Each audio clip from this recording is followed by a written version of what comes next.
अस्सलाम वालेकुम, कैसे आप सब लोग? उम्मीद करती हूँ बिल्कुल ठीक हैं, खैर खैरियत से हैं और अपनी मज़े से लाइफ को एंजॉय कर रहे हैं। Welcome back to my channel and welcome back to another new vlog. तो आज का व्लॉग जो है मैं स्टार्ट कर रही हूँ जी ट्यूसडे मॉर्निंग के से, और अभी जो है 9:11 हुए हैं और मैंने आज जाना है आयान की क्लास के साथ। पहली दफ़ा नहीं जा रही हूँ उनके साथ, लेकिन फिर भी बच्चे बहुत खुश हो जाते हैं जब उनका कोई पेरेंट्स इनके साथ चला जाए किसी आउटिंग पे, किसी टूर पे। तो आज पिकनिक का प्लान है क्लास के साथ, तो मैं भी अपनी तैयारी करके आई हूँ। आयान तो चला गया था पहले, मामा बच्चों को छोड़ आई थी और मैं जो है घर पे सैंडविचेस वगैरह बनाती रही हूँ।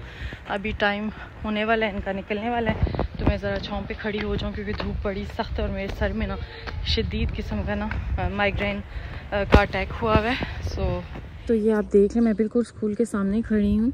उस तरफ जुहान का स्कूल है और इधर जो है अयान का है। तो अभी इनकी क्लास के बच्चे निकलने वाले हैं, तो जैसे ही निकलते हैं तो फिर हम लोग चलेंगे। आई थिंक उस तरफ से जाना है, पार्क है बहुत बड़ा इधर घर के पास, तो उधर जाना है बच्चों ने आज पिकनिक के लिए। यहाँ पे ना पिजन्स को खाना देना अलाउ नहीं है, लेकिन फिर भी देखें लोग इनको खाना देते हैं। ज़ाहिर है जो जितनी ब्रेड होती है, रोटी होती है, उसको वेस्ट तो नहीं करना, उसको ट्रैश तो नहीं करना। अल्लाह माफ़ करे, रिस्क जो है ज़ाया करना इतना गुनाह है, इतना सख्त गुनाह है। तो यहाँ पे फिर भी लोग जो है ना फेंकते रहते हैं, चिड़ियों को खाना देते रहते हैं। और गवर्नमेंट ने सख्ती से मना किया हुआ है इनको जो है ना खाना नहीं देना, क्योंकि ये आ तो जाते हैं लेकिन फिर जाने का नाम नहीं लेते, बहुत सारी चीज़ें डैमेज कर जाते हैं। तो ये रहे जी, यहाँ पे भी हैं कुछ, वहाँ पे इन्होंने डेरा लगाया हुआ है। जिधर जिधर इनको खाने का सामान मिल रहा है ना वहाँ पे। इवन के पार्क में भी मैं जाती हूँ ना बच्चों के साथ, तो पार्क में भी यही हाल होता है इनका। हमारे ऊपर बल्कि चढ़ रहे होते हैं, इनको खाने का इतना वो क्रेज़ हुआ होता है पिजन्स को।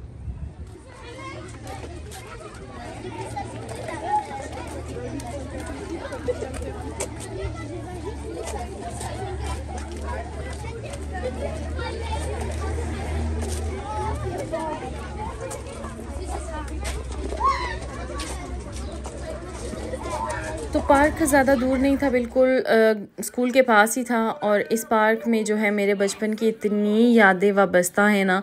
यहाँ पे मैं आई हूँ तो मेरा दिल इतना उदास और खुश भी कि यार देखो वक्त इतनी तेज़ी से गुजर गया कि हम लोग जो है ना अपनी माँ के साथ इधर आया करते थे, फैमिलीज़ के साथ, मतलब हम लोग पिकनिक किया करते थे। आज वो वक्त आ चुका है कि मैं अपने बच्चों को लेकर यहाँ पर आई हूँ और यहाँ पर हम लोग बच्चों के साथ इंजॉय कर रहे हैं। तो कभी कभी ना दिल बहुत उदास होता है और कहते हैं कि हम लोगों ने अपना बचपन इतना ठीक से देखा नहीं था कि जो है हम लोग अब अपने बच्चों के बचपन को जो है ना वो एंजॉय कर रहे हैं। तो यही लाइफ है, कभी जो है इस तरह मूड हो जाता है, बंदा उदास सा हो जाता है, लेकिन चेयर अप, कोई बात नहीं, लाइफ है, लाइफ गुजरती है, गुजर जानी है, और ये पल भी जो है ना यादें ही रह जाती हैं। तो इसलिए मैं क्लिप बना लेती हूँ ताकि कल को भी ना, मतलब मैं अगर व्लॉग्स अपने देखूँ तो मुझे याद हो कि फ़लाँ जगह पे मैं अपने बच्चों के साथ उनके स्कूल के साथ गई हूँ। तो खैर से अब साल का एंड होने वाला है। यहाँ पे फ्रांस में जो है ना जुलाई के शुरू में ही बच्चों को समर वेकेशन हो जाएंगी, और उस समर वेकेशन से ही जो है ना इनका जो स्कूल टाइम है ना वो ख़त्म हो जाता है, और सितंबर से न्यू क्लासेस, न्यू मतलब फिर स्टार्ट होता है जी प्रोग्राम सारा इनका पूरा सेटअप स्कूल का। तो नई जो जितनी चीज़ें होती हैं, स्कूल बैग्स, कॉपी, पेंसिल, वो सारा कुछ नया लेना पड़ता है।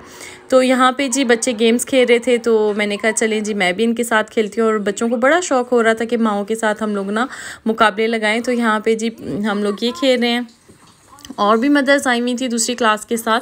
और हमारी जो क्लास थी, जो अयान की क्लास के साथ थे ना, हम लोग सिर्फ 2 पेरेंट थे, मतलब 2 मदर्स थी, और एक और क्लास हमारे साथ गई है, उसमें से कोई पेरेंट नहीं आया। एक और क्लास थी, वहाँ पे एक पेरेंट थे ना, मतलब एक माँ थी। तो मतलब कभी कभी इतना दुख होता है यार, आप लोगों के पास इतना वेला टाइम होता है, बच्चों के लिए तो थोड़ा टाइम निकाल लिया करो ना। सारा दिन आप इधर उधर जो है घूमते फिरते रहते हो, तो थोड़ा बच्चों के साथ आ जाओ, वो तो खुश हो जाते हैं। तो मैं तो यही प्रेफर करती हूँ कि अगर मेरे पास टाइम है, मेरे पास अपॉर्चुनिटी है, तो मैं बच्चों के साथ ज़रूर जाऊँ उनकी आउटिंग पे। तो जैसे ये गेम्स ख़त्म हुई तो हम लोगों ने लंच स्टार्ट कर दिया, और लंच जो है किया है पार्क में बैठ के, इस तरह घास पे ही इतना एंजॉय किया, इतना फ़न किया, बहुत मज़ा आया। दूसरी मदर्स जो थी वो भी बैठी हुई थी, उनसे भी गपशप की, और मतलब एक दूसरे को जानने की कोशिश की कि वो क्या करती हैं क्या नहीं, क्योंकि इस तरह हमारे पास इतना टाइम नहीं होता कि हम किसी से ना बात करें जब बच्चों को स्कूल से लेने जाते हैं। बस बच्चा पिक किया और वापस आ गए। तो बस इस तरह एक एक हो जाता है, गैदरिंग भी हो गई, चलो जी टीचर से भी गपशप लगा ली, टीचर के साथ भी हम लोग ज़रा क्लोज़ हो जाते हैं, तो और तो कोई ऐसी बात नहीं है। तो बस उसके बाद जब मुझे घर आना था 3:30 बजे हम लोग घर पे आए, और मुझे वो जो दूसरी मदर थी अयान की क्लास की जो बच्चे की माँ थी दूसरी, वो उन्होंने मुझे ड्रॉप किया था। तो यहाँ पे जो है मैं आई हुई थी नीचे, मुझे काम था जो यहाँ के एक मकान मालिक का जो है ना एक ब्यूरो बना हुआ है, वहाँ पे मुझे जाने था, मुझे एक काम था थोड़ा छोटा सा। तो यहाँ पे फिर मैंने जाना था, तैयारी करनी थी बच्चों के स्कूल की, जितना भी इनका खाने पीने का सामान था, क्योंकि उसके बाद जाना था पार्क, और पार्क तो आपको पता है बच्चों को आजकल तो ज़रूर लेके जाना होता है। तो बस आज का मेरा इतना सा छोटा सा व्लॉग था। आई होप कि आपको अच्छा लगा होगा। अच्छा लगा हो तो मुझे काइंडली ज़रूर बताइएगा कमेंट बॉक्स में। अपना ढेरों ख्याल रखिएगा। इंशाल्लाह मिलेंगे किसी नेक्स्ट व्लॉग में। टेक केयर, अल्लाह हाफिज़।